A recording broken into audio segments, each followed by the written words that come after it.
Hey guys, this is JC Hassel here and welcome back sa ating new episode ng Beyond the Hassle podcast. So, sigurado nagulat kayo. JC, bakit bago yung setup? Anong meron? I'll be discussing it sa mga susunod na discussion. Pero bago ang lahat, na-miss ko kayo. Marami nag-PM sa akin sa internet, sa TikTok, sa YouTube, sa Facebook, sa Instagram. Tinatanong kung kailan yung next episode. And medyo na-busy ako guys kasi meron akong tinatrabaho ngayon and explain ko sa inyo kung ano 'yon mamaya. And yeah, so bagong setup kasi gusto ko na mas efficient way and inoptimize ko yung mga peripheral or yung mga gamit ko na tools para mas mabigyan ko kayo ng mas magandang setup. Kasi naobserbahan ko yung recent setup natin parang nakukulangan ako. So, why not magpakita ako ng visuals kung gusto niyo manood. And kung gusto niyo na makinig, mas gagandahan ko din yung audio quality. So, papapansin niyo 'yan. So, 'yan. Um, sa mga nagtatanong ano ba yung mga mga pinagagawa ko recently. Um, Gumawa kasi ako ng guys, gumagawa ako ng online community for freelancing where nagtuturo ako ng sales, remote sales, to be specific. And it will be free and it will be gonna be the biggest online sales community dito sa Pilipinas. Ayun yung goal ko. And ayun, yun yung mga nangyayari and sobrang busy ko to the point na nagtro-throw ako ng malaking pera dun para mangyari yun. And right now 80% done na siya. So kung gusto niyo ng quick updates guys is meron na akong waitlist dun. Check nyo na lang sa link below. Right now nung minorket ko siya sa TikTok, around 9,600 na yung nasa waitlist dun sa online sales community natin. And if gusto niyo maging part nun, gusto niyo matuto ng freelancing, specifically remote sales kasi yung ginagawa ko sa buhay, ituturo ko lahat ng alam ko over 6 years of experience working with multiple clients, local, international, and me as the consultant, bibigay ko lahat ng strategies na nagwo-work. And yun yung binabayaran sa akin. So, wala akong i-gatekeep do'n. If nakita niyong valuable yan guys, you can click the link and just go, answer the form, and maging part ka na ng waiting list. So, sa magtatanong guys, yung community, it will be launched ng November. So, kung napapanood nyo 'to before November guys, waitlist pa lang meron. Pero if napanood nyo na 'to after November, open na yung community. So, click nyo na lang yung link, diretso mag-join na lang kayo. Now, for the continuation ng podcast, as you can see nasa episode 16 tayo and yung pag-uusapan natin ngayon guys is paano nga ba matuto ng mabilis. So, this past episodes, halos sobrang dami na akong nabigay sa inyo na value, especially sa mindset. And yung pinaka-goal kasi ng natin, ng season 1 is all about mindset. Season 2, ang pag-uusapan na natin is mindset naman ng freelancer. And after that, magpo-focus na tayo sa sales. Kasi yun na yung gusto kong tutukan and I feel like nabigay ko naman na lahat ng need nyo. So sa mga next coming season, sales focus na tayo specifically sa freelancing at saka sa ginagawa ko. So take this as as a generalized knowledge para ma-set up lahat papunta doon sa gusto niyo mangyari. Now, since last episode to guys, I'll make this as comprehensive tsaka as technical as possible kasi sigurado ako maraming tao na hindi alam kung paano matuto ng mabilis. And maniwala kayo sa hindi guys. Ang main problem ng mundo ngayon guys, and ito din yung naging problem ko nung nag-i-start ako sa buhay, especially nung bata pa ako nun. Sa school kasi, tinuro sa atin na in order for you to learn, kailangan magaling ka mag-memorize. Marami sigurong tao ngayon ng nakaka-relate dito. Kapag hindi mo ma-memorize yung isang concept, or isang topic, hindi ka magaling. And yun yung pinaka naging problema ko na nung bata ako kasi hindi ako magaling mag-memorize. So, majority ng mga tao na hindi magaling mag-memorize, masyado silang na-ano sa school, napanghihinaan to the point na nade-depress sila at nalulungkot kasi hindi sila nale-label as matalino, 'yan. Kasi yung sa school, naturo sa'tin na ano, na ang definition ng taong matalino is magaling mag-memorize.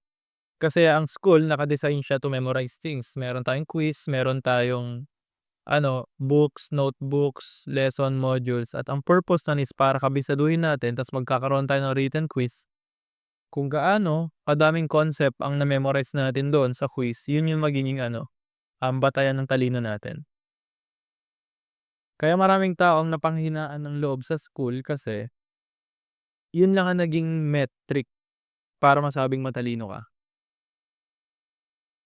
And delikado yun kasi kung bata ka, 'di ba sabi ko sa mga last content natin, kung mag-umpisa ka sa buhay, nature versus nurture. So kung yung upbringing mo is ganito, magkakaroon yan ng self-fulfilling prophecy. Kunwari, hindi ka magaling mag-memorize nung elementary ka ta's na-label ka na hindi ka magaling mag-memorize sa school, so mababa score mo, male-label ka habang buhay mo na hindi ka matalino. Kaya maraming mga tao nang nile-label nila sa sarili na hindi sila matalino, tapos nanganganak na yun na truth, kaya hindi sila matalino. Kaya ito yung danger ng school.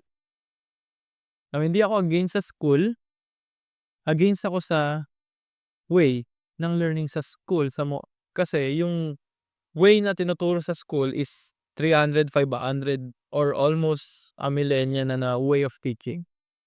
Walang nagbago, paulit-ulit. And imagine niyo yung learning system natin is the same since 500 years ago, pero yung tao nagbago na. So, meron siyang disconnect. So, yung pinaka-problem ngayon sa sa mundo na yung learning is equals memorizing. Pero the reality is, learning is all about transformation. Try niyo isipin 'yun. Paano mo masasabing yung tao natuto? Kapag may bago sa kanya. And kapag may bago, nag-transform, may nadagdag. Anything na ano, na hindi ikaw, nabawasan ka or nadagdagan, nag-transform ka kasi hindi na yung original na sarili mo. So let's say for example, may tao na mataba, tapos siya, nagpapayat siya, ta's from mataba to mapayat, nagbago siya, nag-transform. Kasi for example naman, gusto mo gumaling sa sa business. Yung yung business mo, kumikita ka ng ₱10,000 per month, tapos nag-aral ka ta's natuto ka, yung business mo naging ₱15,000 per month, nadagdagan ka ng 5K, ibig sabihin, nag-transform ka kasi nadagdagan ka. So, transformation para sa akin is all about um, new, new, puwedeng positive,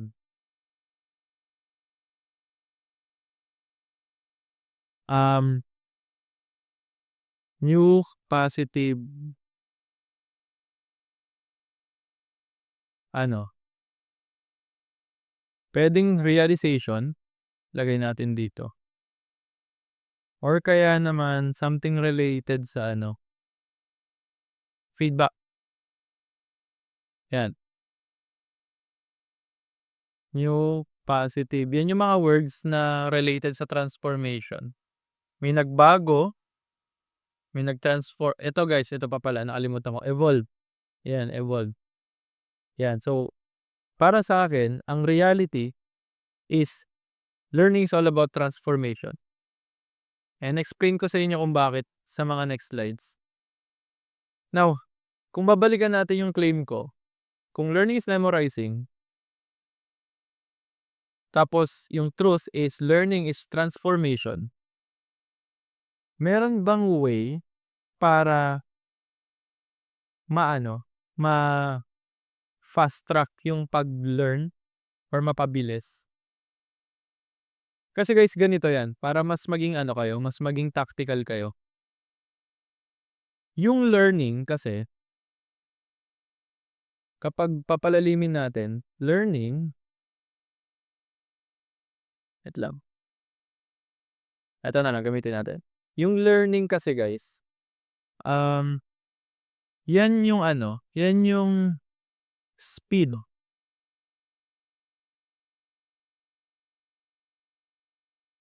of behavioral change.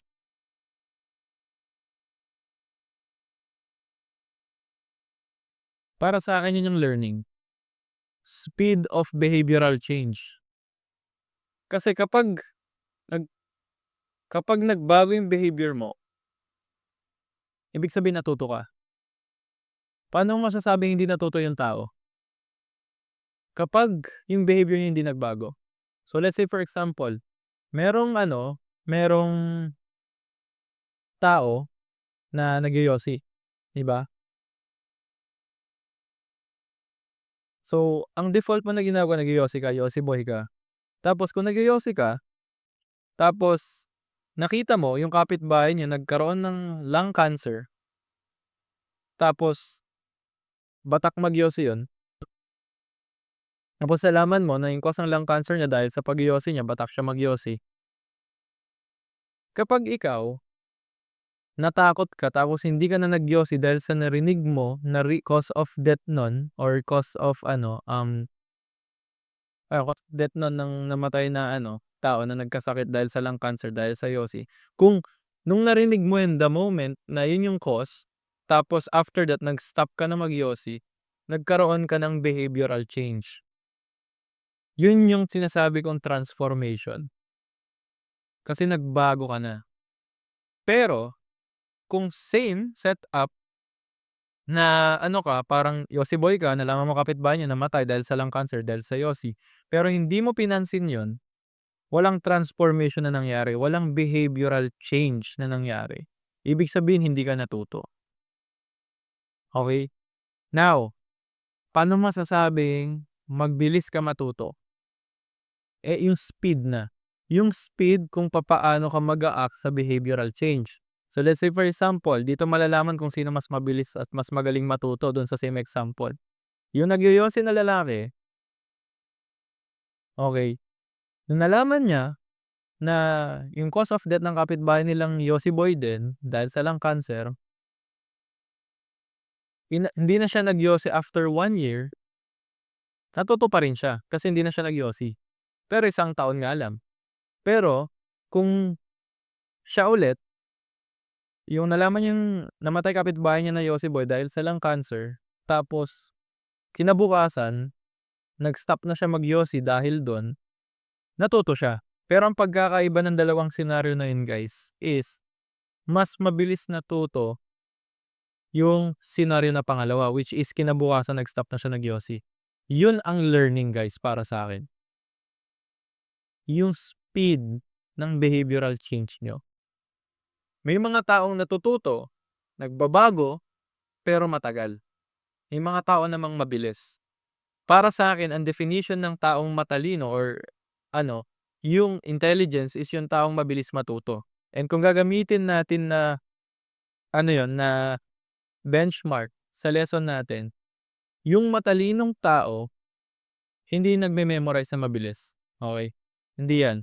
Yung matalinong tao is yung tao na mabilis magbago ng behavior doon sa trigger ng event na yon for the better, okey? So, kung iisipin niyo maigi guys, dito pa lang napapaisip na kayo. So, let's say for example, mataba ka pa rin. Alam mo namang mataba ka sa sarili mo pero 5 years ka ng mataba. Hindi ka nagte-take action, puro ka excuses. So, ibig sabihin hindi ka natututo. Pero yung mga tao na kunwari naramdaman nila mabigat na katawan nila tapos nag-act agad sila tapos nag-gym sila, yun yung mga taong matatalino. Kasi nag-act sila. May change in behavior na napakabilis. Now, yun yung magiging ano natin, anchor ng lesson natin ngayon kung paano ba matuto ng mabilis. Now ang tanong, JC, gets na namin yung definition ng paano matuto ng mabilis. Ang tanong naman, meron ka bang strategies or ways kung paano matuto ng mabilis? Actually guys, meron akong 4 na frameworks na ginagamit ko para matuto ng mabilis, and ginagamit ko siya ever since start ako mas maging aware sa buhay at saka nag-run ako ng business. So, eto yung unorthodox way of learning. Kapag sinabing unorthodox guys, hindi ito yung common na ginagawa ng mga tao. Ito yung mga parang parang hindi pangkaraniwan. So kunwari ang uso ngayon ay hindi siya yung meta, hindi siya yung uso, okey. Mahilig ako gumamit ng mga unorthodox way kasi mas ayokong fina-follow yung karamihan. Ayoko ng gano'n, gusto ko may bago, gano'n. Gusto ko iba sa'kin. So i-she-share ko sa inyo yung 4 na frameworks para kung paano ako matuto ng mabilis, okey? So kung wala kang notes, mag-take ka ng notes kasi napaka-valuable nito, pero kung wala naman okey lang din, walang problema. And mate-test ko lang din naman kayo after this kung matututo kayo kasi if i-apply niyo 'to. So after matapos itong video, dapat may behavioral change kayo. If wala, ibig sabihin hindi kayo natuto. So gano'n lang 'yan, 'yun lang yung basis. So, yung first framework na ginagamit ko guys is ito, forget to learn faster. Anong ibig sabihin niyan? Iba natutunan niyo sa mga past episode natin na ang utak natin parang computer, okey? So, kung yung utak natin parang computer, bakit hindi natin siya tini-treat parang computer?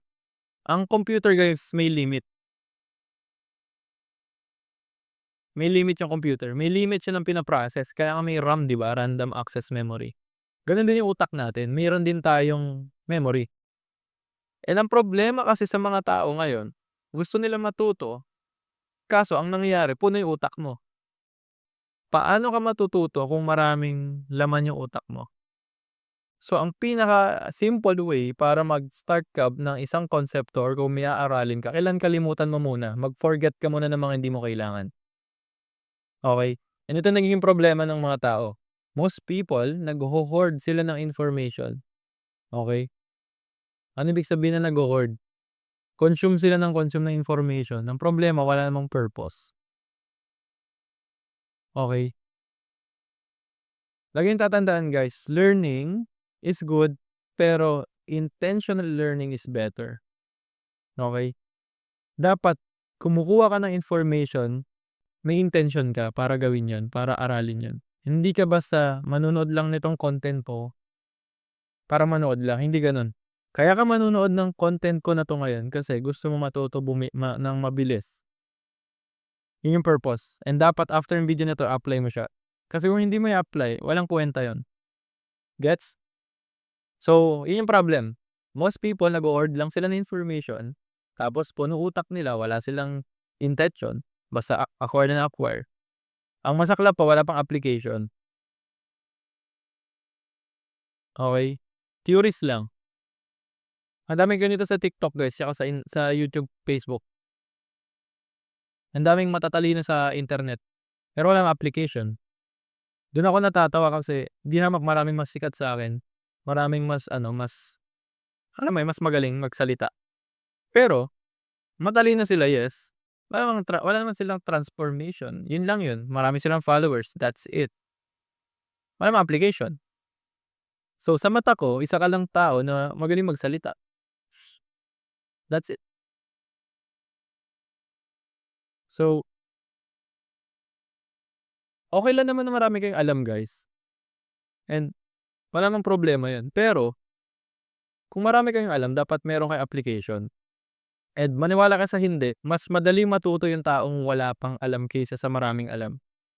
Kaya kapag meron akong tinuturuan or name-mentoran or kaya naman nagpapa-consult sa'kin, ang lagi kong unang tinatanong is, "May alam ka ba sa ganito?" Kapag wala siyang alam, mas madali magturo. Pero kapag may alam siya, iko-correct ko pa yung niya, behaviors niya at saka yung knowledge niya about dun. Kasi meron ng nauna. So, ang ginagawa ko sa consulting session, papakalimutan ko muna sa kanya yun. Kalimutan mo muna lahat ng alam mo. Ito ipapasok ko sa utak mo, ito yung importante. So yun, bago kayo mag-ano, mag-start matuto dapat intentional yung learning niyo. Ano bang purpose bakit kailangan mo i-consume yung knowledge na yun, yung information na yun? Yun yung una niyong isipin. Okey, bibigyan ko kayo isang example, gusto niyo matuto mag-content, okey. Dapat lahat ng information na iko-consume niyo, anything related sa content creation, lahat ng alam niyo sa content creation tapon niyo muna, focus lang kayo dun sa bagong information. At kapag may natutunan na kayo ngayon, doon sa content creation lesson, apply niyo agad. Yun dun mo malalaman kung natuto ka at matalino kang tao kasi yung speed ng behavioral change mabilis, okey? So, yung short strategy na puwede niyong gawin is delete, okey, or unfollow. Ma-unfollow ka muna or mag-unfollow or mag-unsubscribe ka muna sa mga bagay or content na hindi align. Okey, when you're learning guys, dapat blank paper kayo ulit. Kalimutan niyo yung mga bagay na hindi related muna dun sa gusto niyong aralin, para hindi kalat, okey? Matututo ka ng content creation kunwari, content creation lang muna, bigay mo 30 days yun lang, wala ng iba. Tapos pagkakuha mo ng isang concept, apply, okey? Anything na outside dun, 'wag mo gawin. So, may element na siya ng focus. Problema kasi kapag may mga tao na nag-aaral kunwari ng freelancing kunwari, gusto mo matuto mag-freelance. Eh, kaso nanonood ka ng ano, content creation, anong relevant nun? So, yung utak mo napupuno ng mga ano, trash na ano, na information na hindi naman align sa gusto mong gawin. So, kailangan yan guys, lagi niyong tatandaan, kalimutan niyo muna yung ibang bagay para matuto kayo. Okey, para empty yung memory niyo tapos mas mabilis matuto. Yan yung first framework na ginagawa ko. Second, okey, learn at the edge of frustration. Kasi ano yun, try niyong isipin guys, lahat ng mga bagay na natuto kayo, laging doon sa part na naba-bad trip kayo, naiinis kayo, chaotic. Para sa'kin dun yung growth, okey? Yung times na parang gusto niyo na sumuko, ayaw niyo na, pero pinu-push niyo yung sarili niyo sa limit, doon yung growth guys, doon kayo matututo, okey? So, ah, ang nagiging problem kasi ng mga ano, tao is kapag masyadong madali yung isang bagay, nabo-bored sila. Kapag masyadong madali yung topic or yung gusto mong aralin, nabo-bored ka kasi madali, eh. Kapag masyado namang mahirap, ang tendency niya nagki-quit ka. So, yun yung two extremes guys. Kapag masyadong madali, boring. Kapag masyadong mahirap, ayoko yan, magki-quit ako. Ang best way is objective lang guys. Dapat medyo nahihirapan kayo, at the same times kaya mo, pero nai-stretch ka konti. So, ganito guys, kunwari gusto mo matuto kung papaano boxing, kunwari boxing. Kung magte-training ka guys, kung yung average na training sa boxing 2 hours or 1 hour, kung gusto mo talaga matuto sa boxing, kung yung average 1 hour, puwede mo gawing 2 hours or 1 hour 30 minutes. Kasi kung yung average na tao napapagod na ng 1 hour sa boxing tapos natututo siya dun, ang gagawin mo, try mo 90 minutes, 1 hour 30 minutes kasi pagod ka na nun pero at the same time napu-push ka, pero mas natututo ka kasi through time kung i-stretch mo yun, yung na-acquire mong information at saka growth at natutunan mong mga bagay na technicalities dun, kung i-stretch mo ng 1 year yun, halos kalahati na ng progress ng isang tao na nagwa 1 hour na training, yung ahead ka na sa kanila ng kalahati ng progress nila. Kasi kung sila kunwari 1 hour a day, that's 40 ano, that's 30 hours a day times mo sa ano 12, 360. 360 kung 1 hour a day ka mag-aaral nun. Pero kung ina-stretch mo siya ng konti, ng kalahati, 90 minutes, 540 hours na yung na-spend mo. Sa 540 hours na yun, imposibleng wala ka pang natutunan dun at marami ka na ano, acquired na information. So, Medyo challenging sa'yo pero achievable. So, kailangan niyo lang ng konting stretch. So 'yun, every time na pupunta na kayo sa edge ng frustration kapag may inaaral kang isang bagay, that's the time na tututo ka. So, i-push mo lang ng konti sarili niyo, okey? So 'yun yung second framework na ginagamit ko. Pangatlo naman guys, eto, kaya ako nandito sa internet. Maniwala kayo sa hindi, ang isang effective way para ma-absorb mo agad yung information at matuto ka ng mabilis is you teach what you don't yet fully know, okey? The fastest way para mag-lock in yung utak sa utak niyo, ay yung knowledge sa utak niyo is explain niyo siya. Paano niyo explain? Magturo kayo.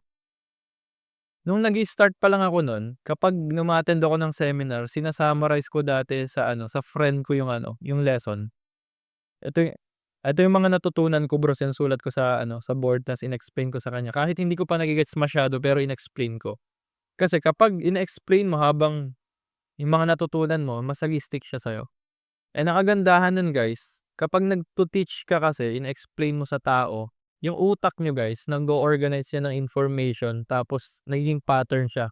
So nagiging framework siya, okey? So nagde-detect ng information yung yung utak niyo na parang paano ba natin papasimplehin yan. Kaya pansinin niyo guys, sa internet lahat ng mga concept na tinuturo ko sobrang simple kasi paulit-ulit ko siya tinuturo. To the point na sobrang simple na siya sa'kin, to the point na parang ganito, sobrang simple na lang. And one way to know if alam talaga ng isang tao yung isang konsepto is kapag tinanong ko sa kanila yon. Kung gaano kasimple at gaano kadali nila ma-e-explain sa'kin yung isang concept, dun ko na alam niya. Pero kung hindi, madami pa siyang, alam mo yun, kumakanto-kanto pa, ang dami pang explanation na kung ano-ano, hindi niya pa master. So the simpler na ma-explain mo ang isang concept, the better, it means natutunan mo na siya. And eto guys, ang rule of thumb ko, if you can't explain it simply, you don't actually understand it. Kaya ko na-e-explain sa inyo ngayon ng simple kung paano matuto ng mabilis kasi ginagawa ko siya. And habang ginagawa ko siya, nagiging subconscious na siya sa'kin to the point na meron na akong sariling pattern or framework sa utak ko na kaya kong explain sa inyo ng simple kahit one sentence lang. So hangga't hindi niyo pa nage-gets, hangga't hindi niyo pa nasi-simplify 'pag ine-explain niyo sa ibang tao yung concept na inaaral niyo, hindi pa siya, kulang pa. Ulit-ulitin niyo. So dun pa lang sa first 3 na frameworks guys, gets niyo na agad. So kung mag-aaral ka ng bagong skill, mag-unlearn ka muna or mag-forget ka muna tapos mag-focus ka sa skill na yun. Yun lang muna yung topic na kailangan niyong alamin. Tapos lahat ng hindi align dun sa skill na yun, sa information dun, wag niyo gawin. Wag niyong i-consume. And after that, i-push yung sarili niyo at the edge ng frustration para mas ma-push kayo at magka-acquire kayo ng information versus sa mga tao na ginagawa yun ng average. And kapag nagawa niyo na yun guys, try niyong ituro sa tao yung natutunan niyo. Kahit hindi pa ganun kalupit pero shine-share niyo lang sa tao. And the more na nashi-share at nasi-simplify niyo yung lesson na natutunan niyo, the more siya na nagsesemento sa utak niyo. And the more niyo pa siya explain, the more siya maging simple. Parang yung ginagawa ko ngayon. And lastly guys, eto ang pinakaimportante, dapat nagbi-build kayo ng feedback loop, okey? Hindi niyo kailangan ng notes, sa totoo lang. May mga taong nagwo-work sa notes, pero hindi ko naman sasabing mali yun. Pero sa'kin kasi ang pinaka-efficient way is magbi-build ka ng feedback loop. Okey, natutunan niyo naman yan sa mga past contents natin, pero ang ganito lang naman ang feedback loop guys, okey? Kailangan guys is gagawin niyo, okey lang mag-fail, analyze, adjust, okey? Kasi guys, sa mga tao, nagra-write sila ng maraming notes pero hindi naman nila binabalikan, yun yung reality. Lahat ba ng notes na binasa niyo sa'kin binabalikan niyo? Majority siguro or sigurado akong hindi 100%. So kung yun pala yung case, may other way pa. So, kung gusto niyo talaga matuto ng mabilis, kailangan niyo ng feedback cycle. Okey, so paano yun? Kunwari gusto mong matuto sa sales, gusto mong matuto mag-cold calling, kunwari. Gawin mo every 50 na cold calls mo, analyze mo, mag-ask ka sa expert tapos tatanungin niya kung ano yung mga kulang para mag-improve ka. Instead of doing 1,000 na cold calls ng walang optimization at feedback loop, mas maganda. Kasi guys, continuous iteration 'yan, okey? So kunyari gusto mo matutong mag-basketball, mag-shoot, okey? Instead mag-shoot ka na mag-shoot everyday ng 100 na bola, ang gawin mo every 10 na shoot mo, obserbahan mo kung ano yung reason paano mo siya naso-shoot, tapos ulitin mo siya. Ayun na yung feedback. Tapos mag-shoot ka ulit ng 10, tapos after ma-shoot yung 10, obserbahan mo ulit, adjust mo ulit, hanggang makuha mo yung perfect na timpla ng shoot mo. Gano'n mag-build ng feedback loop guys, and mas maganda sa feedback loop meron kayong third person or may tao na outside na nag-o-observe sa inyo, kung kaya niyo. Pero kung hindi naman i-ano niyo, i-track niyo yung niyo, progress niyo. And ang dito guys, ang pinaka-key dito is gawa ka lang ng gawa hanggang mag-fail ka. Every time nagfe-fail ka, ibig sabihin, hindi dahil tanga ka, hindi dahil bobo ka. Ibig sabihin, data siya para i-improve 'pag nag-analyze ka, ma-a-adjust mo ng mas okey. Kaya pansinin yung mga successful na tao gustong-gusto nila nagfe-fail, not mainly because para magmukha silang tanga, para makakuha sila ng data. Kasi the more failures ang mangyayari sa'yo is the more data to adjust. And the more ka nag-fail, the more na magagandang adjustment gagawin mo, the more na mas solid at mas maging streamline yung information, the more kang gagaling. So matututo ka na mabilis. So yan yung 4 na framework na ginagawa ko guys. Una, forget to learn faster. Okey? Kalimutan niyo muna yung lahat, ta's dapat intentional. Kapag may aaralin ka dapat may reason siya at may purpose siya, yun lang yun. Okey, anything na wala dun, wag mong gawin, para hindi magulo yung utak mo. Pangalawa naman, i-push mo yung sarili mo doon sa learning process. Try mong i-push ng sagad, yung tipong magki-quit ka na pero ang purpose nun is para mas mag-grow ka. After that, kapag nakaka-acquire ka na ng information, try mo i-explain sa tao yun, i-share mo yung mga natututunan mo. The more mo siya ina-explain, the more yan nagsesemento sa utak mo and the more siyang nag-i-stick. Na habang tumatagal yan, the more mo siyang ina-explain, paulit-ulit, nagiging simple siya. Hanggang dumating sa point na gets mo na yung concept at tapos simplified na siya. And after that, mag-build ka ng maraming feedback loops. Okay? Always analyze, okay, saan ba ako nagkamali dito? Ano yung kailangan ko i-acquire na information? Okay, ano yung kailangan? After that, yun, kung babalikan niyo, yung kanina, okay, walang memorizing na nangyari dun guys. Puro act lang yun guys, tsaka transformation. Kasi ang reality guys, learning is a series ng mga mini process ng transformation yan. And the only way you can transform, kailangan nag-a-act ka. Wala ka namang ginagawang act sa memorizing eh. Kaya fan ako ng learning by doing. Kasi the only way you can learn thing is to really do it.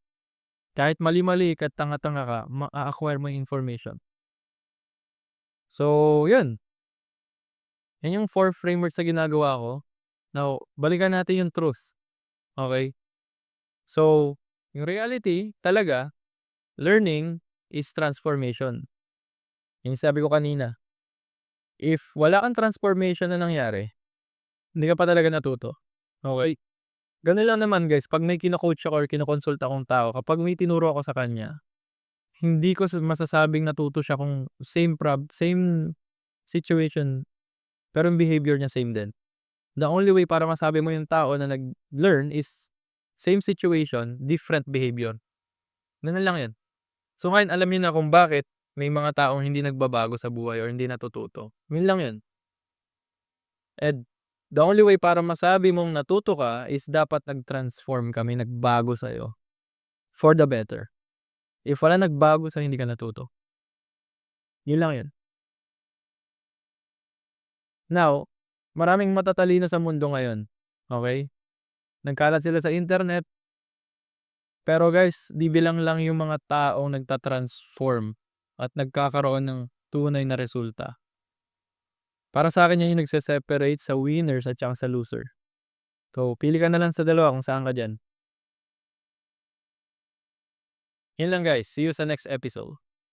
Peace. So yan, sa next episode guys, season end na tayo. Meron akong i-upload na bonus. I-share ko yung natutunan ko na lessons kay Sir Chinkitan. So regalo ko siya sa inyo. Abangan niyo yung next episode, recap plus bonus. Okay ba? Thank you so much guys. Season end tayo. Excited na ako sa season 2. So again, if gusto niyo maging part ng community na binibuild ko na online sales, tuturuan ko kayo maging freelancer. Tapos ang service na ipo-provide niyo is remote sales, which is work from home na sales. May link sa baba. Click nyo lang para maging part ka ng waitlist. And anytime soon, ila-launch natin yung community. So, free siya. Wala kang babayaran sa akin. And walang catch. Ang catch lang, subscribe na kayo dito sa YouTube ko. Yun lang guys. I'll see you on the next episode. Peace.